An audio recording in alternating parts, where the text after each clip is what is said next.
Kelionės kūrimas. Norėdami sukurti kelionę, prisijunkite naudodami savo Facebook paskyrą.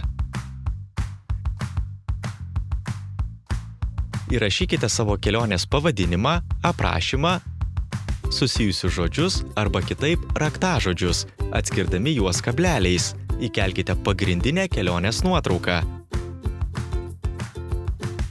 Žemėlapį galite valdyti paspaudę ir laikydami kairįjį pelės klavišą, o priartinti ar atitolinti su pliuso ir minuso mygtukais žemėlapio apatinėme dešiniajame kampe. Paspauskite ant savo pasirinktos vietos. Kiekvienam kelionės taškui privaloma suteikti pavadinimą. Jeigu norite, kad taškas būtų išsamesnis, galite pridėti aprašymą, nuorodą ar nuotrauką. Savo sukurtą kelionę bet kuriuo metu galėsite pataisyti arba papildyti skiltyje Mano kelionės.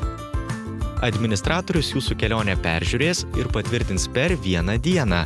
Iš karto po to kelionė bus matoma viešai kartu su kitų keliautojų sukurtais keliais. Šaunu, jūs jau pasirengę. Gerų kultūros kelių.